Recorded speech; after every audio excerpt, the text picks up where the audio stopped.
Okay, we have Bob Burns here today. We're at the Evansville Wartime Museum with a P47 sketch in the background. And Bob Burns has a lot of stories to tell about some of his family members and the P47. So Bob, tell us your birth date and where you're from. Okay, my birth date. Speak loudly into here. Oh, okay. It'd be December the 19th, 1932. So you're now 88. 89, and 89. I'll be 90 at the end of this year. All right. And then you have told us some stories here today about your father and your grandfather. Can you tell us, we're here at a P47, Evansville Wartime Museum, and we're emphasizing some things on World War II and what Evansville did in World War II, and Bob's family has done a fair amount of things. Can you go over in categories what they did and during what era?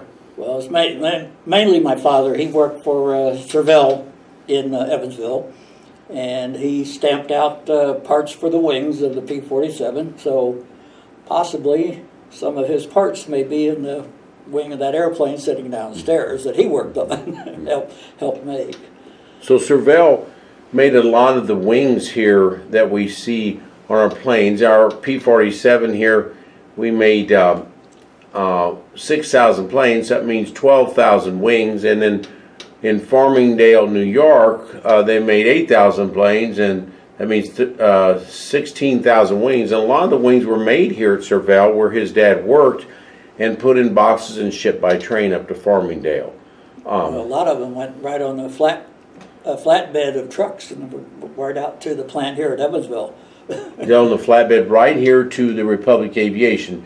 Because here at Republic Aviation, our blue building down the block here, 1 million square feet under roof, we made one plane every 2.5 hours. We made 10 planes a day, and so they had to have made 10 planes a day. There were 20 wings that were delivered there every day.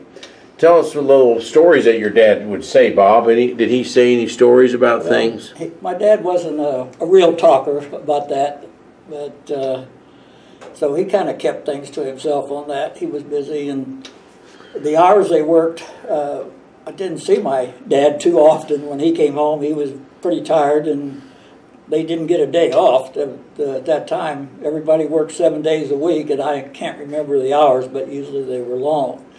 So my parents didn't have a whole lot to say. We lived in the government housing project here that was built for the war workers. It was Gatewood Gardens, if anybody would remember that, out off of 41, and I guess I was at Morgan Avenue now. I've been away from this place a long time. This is an experience being back in Evansville today. I haven't been here in many years. Yeah, Gatewood Gardens, if you think of what happened here in Evansville, we had 18,000 factory workers in about 1941. In 1943, we had 80,000 factory workers. So where did they all live? They built housing for about 1,800. That left housing, the needed housing, for close to 50 to 60,000 people. So your family was lucky to find a place. A lot of that housing is still in existence. It was supposed to be just made temporarily, but it's still in existence. Gatewood Gardens is, I think, still around. You can go look on Garvin and see if it's there. It may not be, but I haven't checked Gatewood, but we have a map downstairs where all these things were, and I'll show you that map. And I'll bring it up for our video too to explain that.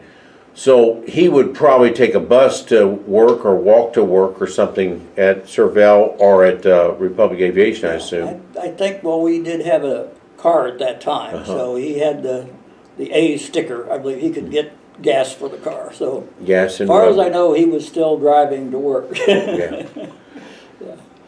Did Mom work at the factories or not? No, my mother ended up working downtown at the Woolworth's store, I guess, that had a fountain type arrangement, and so she worked there. So everybody worked, and I had a job too. I worked for the greenhouse down the street, and we made, what, 10 cents an hour? That was a big deal, you know, back then. So I paid my own way. So you were about 9 when the war started, 13, 14 when the war ended. So a lot of children worked at that time, would work after school or on weekends. A lot of kids would not go to school sometimes in the afternoon when they were juniors and seniors and work. So that's very common. 10 cents an hour. He worked at the florist or at the greenhouse. Food production was important. His mother worked at Woolworths. We had a Woolworths department store and a fountain down there for many, many years. I was a kid back in the 70s, 80s. It probably torn down in the 70s or 80s, but it was a very big department store, drugstore, and there was a fountain that stretched around half that building, and they made good food. That's where Mother worked. A lot of women in World War II could sometimes double their, triple their salary from moving from restaurant business or waitress business to go being a welder or a rosy riveter. So many women jumped out of those jobs to other jobs, but because your dad had a job, it wasn't necessary. Did you have any brothers or sisters during that time, and did they work? No, I had a sister, but she left in the early part of the war and moved to California. So I was kind of, at that time, an only child. Yeah. And what school did you go to? What grade school did you go to? Baker? I went to St. Joseph's. St. Joseph's, yes. Yeah, my mother went there. St. Joseph's at Garvin and about Virginia Street, a big yellow roof. Dr. Father Kelly made that big yellow roof. The church is still there, St. Joseph's. It was really sort of downtown for Evansville at that time. It's in the place called Jimtown, and that's in the center where Cervelle and a lot of factories were too. So people could live there and walk to work or get to work pretty easily. So St. Joe was a big church and up to 800,000 students at one time. So you're one of the students there. It was a very good school. My mother went there and she loved it. She born in 23, so she's 9 years older than you. But she lived on Florida Street right down in Garvin, past Ronnie's Fruit Market there. Now, then did you grandparents or anything from here or live here or work in the war at all there, Bob? No, they were farmers up at Dale, Indiana, and that's where I guess I was spending most of my time until we moved down to Evansville. So, did your mom and dad live up in Dale? Well, originally Terre Haute, and I guess from Terre Haute my dad moved to Evansville and got the job. And we went on and lived on the farm at that time until eventually he found a place for us to live down here. So that's very common. Dale, a lot of these towns east of Evansville, also down in Kentucky over to Illinois, we had a catchment of close to 50 to 60 miles where people would actually get on buses and cram on buses and come to the city of Evansville to work. Just think of 80,000, close to 60,000 new workers in Evansville. They a lot of times lived out with their grandparents or their families because there was not enough room and boarding in Evansville. So what happened with Bob and his family is they stayed with grandparents in Dale. A lot of people stayed over in those places like Dale or Hatfield, and buses were just packed taking carpool people to Evansville to work. Then they were lucky to find housing in Evansville. That's not very common. I haven't talked to very many people that got housing, so you were lucky to get housing. So they got housing here in Evansville, and that would have been from probably 42 to 45 or so. But also what Bob is saying, his dad came down from Terre Haute to get work. Evansville, World War II transformed Evansville because it was the end of a recession. We had Chrysler here that was a big company here that made cars, and they came in 1935. But across the country, we were still in a recession from 1929 all the way till 41, till the war started.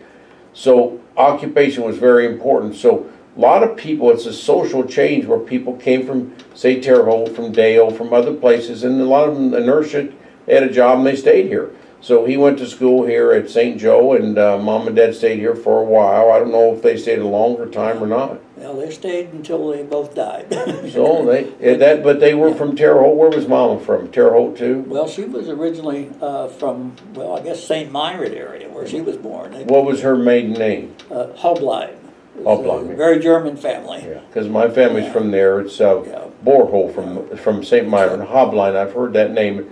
A lot of Germans up there, and St. Minor people would come down here too. That's a pretty big jaunt. It's an hour and a half drive.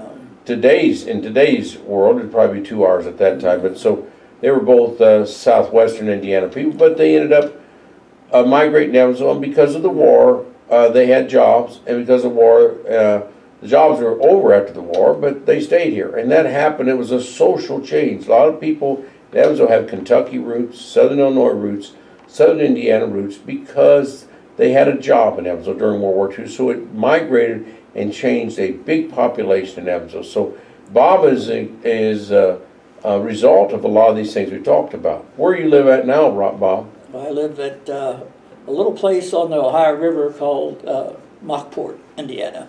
Okay. It's south of Corydon. That kind of gives it a little help as far as location. So Rockport's a famous town on the Ohio River. They just created a Lincoln boat, Lincoln flatboat. No, Mockport. Where is Mockport? It's south of Corydon, Indiana, the original capital. Corydon, straight down on the Ohio River. Near Leavenworth? Leavenworth, yes. We're about 15 miles from Leavenworth.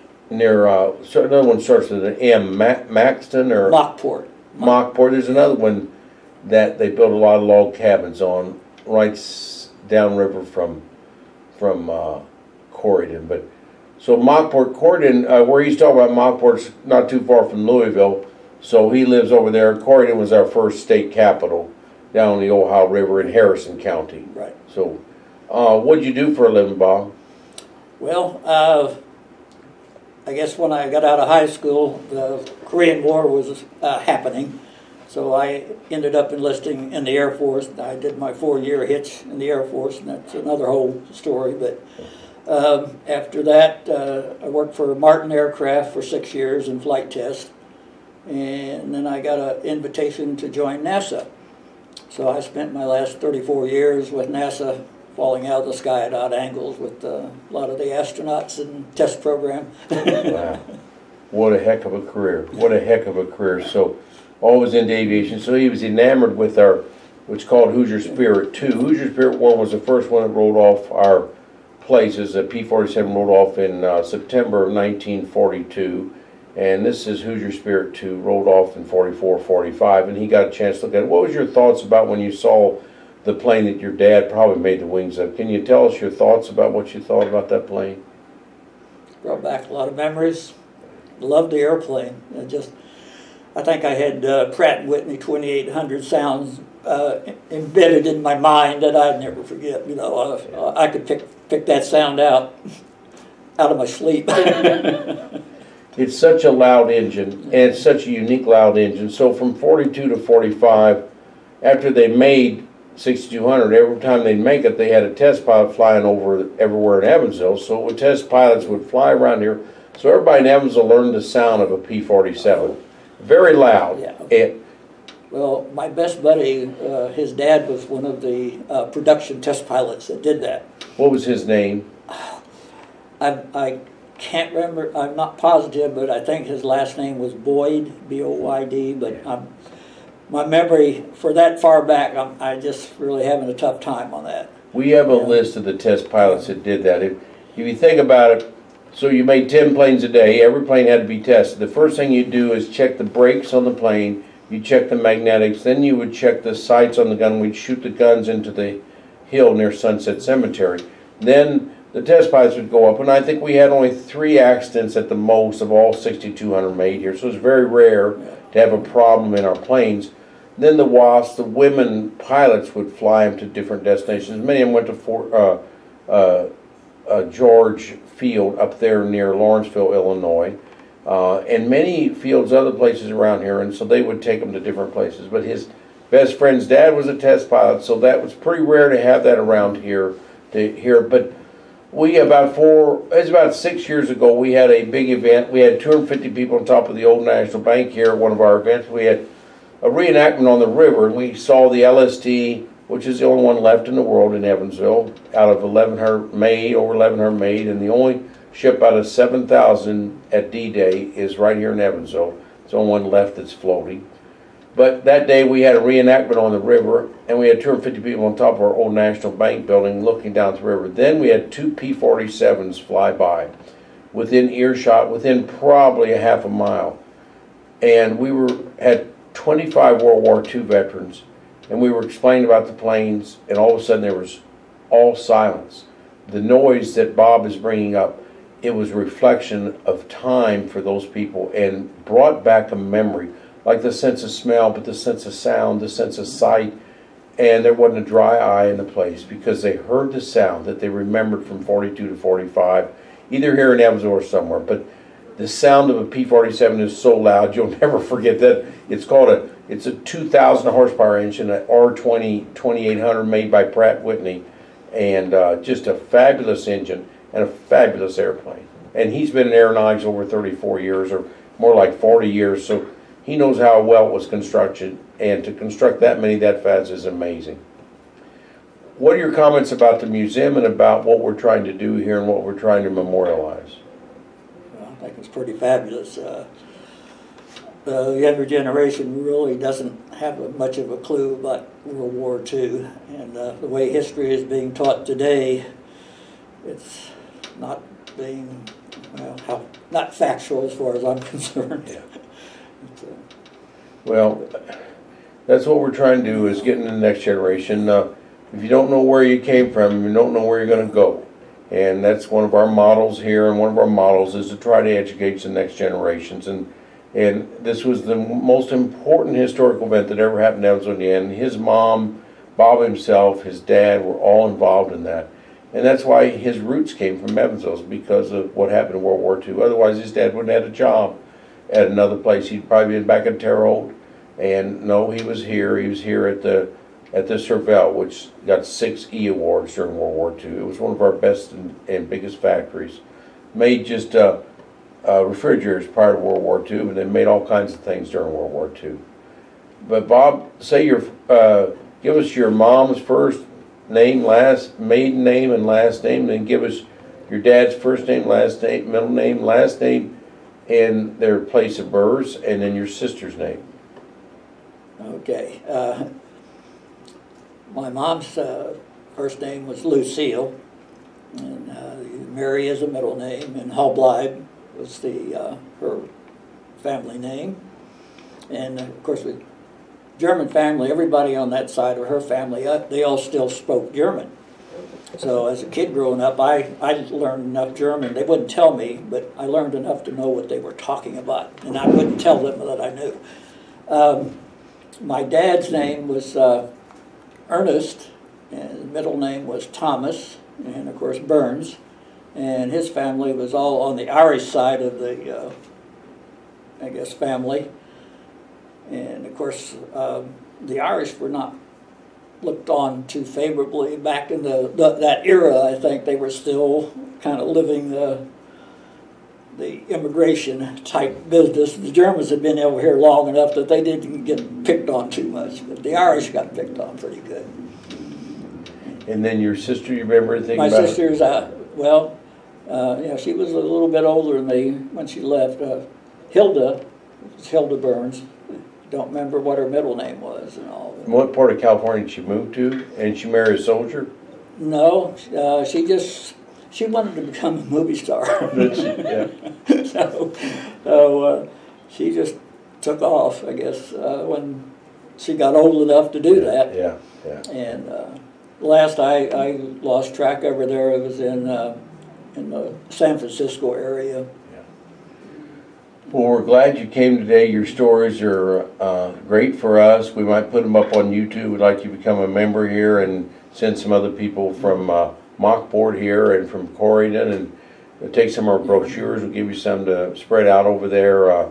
And very important history for Evansville, important for the United States. And this is one little cog in the wheel of the historical things that happened when the industrial infrastructure won World War II. And this is just part of that industrial infrastructure. And Bob Burns, it's glad to have you here, and glad your family was part of this during World War II. Any other comments about the museum or about what we can do better here? Well, I just feel fortunate that I grew up in the era that I did, because it was the history. And I hated the history as a kid growing up, like most of us. I don't know about you. I didn't like history. I had to memorize all these dates. But as I got older, and then looking back at what I grew up in, and history I got fascinated with World War II. And my library probably looks a lot like yours out here. I always felt my house was going to tilt off to one side with the weight of all the books. Well, if you ever want to donate some of your books to us or loan some of them, we're going to loan ours out. We're getting them all registered. We have 2,300 books right now, given by people like you that are, you know, read so many books. Many of them are out of print now. But whenever I have to give a talk, I use our library, and it's the best library in Evansville for any war history. You ever come here and rent them if you need to. We're not checking anything out yet, but we will. But you've been a real pleasure for us today. Thank you very much, Bob. Thank you for asking me. Let me see if I can turn this thing off.